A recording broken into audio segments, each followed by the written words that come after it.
Oi amigos, bom dia. Vamos conversar um pouquinho sobre um pensador norte-americano físico chamado Thomas Kuhn. Thomas Kuhn é interessante que ele faz uma análise da ciência e, abrindo um parênteses, já no início, Thomas Kuhn é considerado um dos maiores filósofos da ciência contemporânea. Thomas Kuhn faz uma análise profunda de como se estabeleceu a evolução da ciência, o seu crescimento, sua construção, e como ela foi evoluindo e se manifestando pela história humana. Ele é um crítico muito voraz daquela ideia de que a ciência se traduz pelo acúmulo de saberes, o acúmulo de conhecimento. Ele não gostava muito dessa ideia. Ele vinculava a evolução da ciência ao próprio contexto histórico. Para ele, a ciência nada mais é do que algo que se manifesta dentro da história e do contexto humano e está subjetivamente colocado dentro desse contexto. A ciência é uma manifestação do conhecimento que exige diálogo, debate, que é influenciado pelo contexto histórico, que está colocado a partir de questões que interessam profundamente a comunidade e por isso tem um vínculo supremo, profundo com o contexto, com o meio ao qual ele está colocado.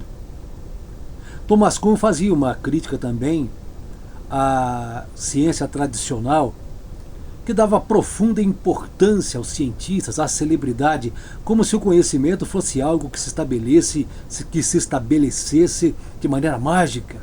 Não. Para ele, a ciência se constrói a partir de rupturas, a partir de crises, e principalmente dentro de um processo histórico, onde o que até então não é ciência se torna ciência depois, e que muitos daqueles conhecimentos que deixaram de ser considerados científicos não deixam de ter a sua importância. Isso é interessante porque ele presta uma homenagem profunda aos primeiros pensadores, aos primeiros cientistas, como Tales de Mileto, como Pitágoras, como Demócrito, que sem nenhum tipo de instrumentação, sem nenhum tipo de construção teórica, sem nenhum tipo de material, desenvolveram teorias a partir da sua mente, para tentar explicar o mundo de forma racional. Thomas Kuhn valoriza muito esse início. Ele diz que a história da ciência, ela mostra muito bem que a ciência é, na verdade, fruto de crises e rupturas. É praticamente um movimento espiralado. Evolução, chega ao apogeu, depois passa por crises e das crises às rupturas. De que maneira? A ciência normal, segundo ele, quando atinge um nível em que se percebe que todos os seus preceitos são falhos, por quê?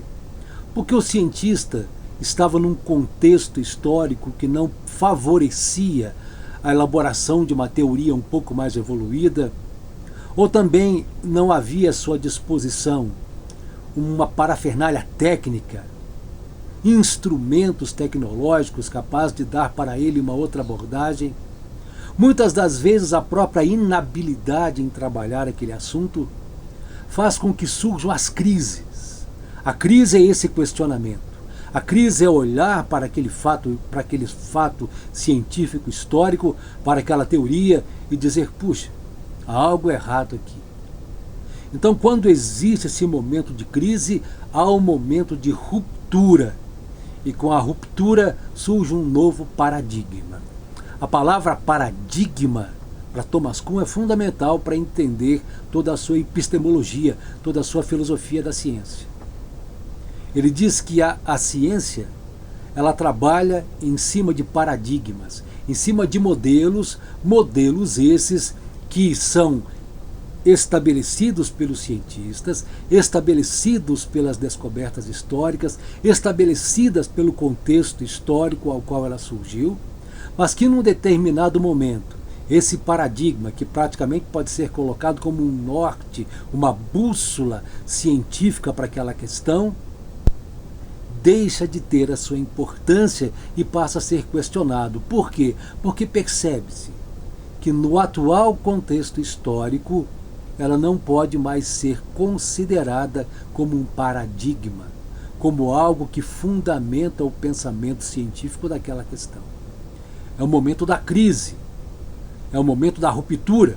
Rompe-se com esse paradigma antigo e cria-se um novo paradigma, um novo modelo, uma nova bússola científica, um novo caminho. Caminho esse que está colocado dentro do processo histórico. Dentro dessa visão de Thomas Kuhn, a ciência está calcada no contexto histórico. É uma produção histórico-social. Visão profundamente interessante. Uma visão que coloca a ciência de uma forma muito realista como a ciência deve ser. Eu quero só que vocês entendam uma coisa. A ciência sempre busca a verdade. A ciência não admite erros. A ciência não pode ter mais ou menos ou achismos. A ciência não está calcada em superstições, em lendas, em ouvir falar, será que vai, será que não vai, não. A ciência, ela está calcada em cima de princípios e valores metodológicos que exigem a verdade. E por isso, a filosofia da ciência está sempre buscando como testar cada vez mais a ciência para que ela possa se estabelecer sempre em cima de bases concretas. Certo, meus amigos? Um grande abraço.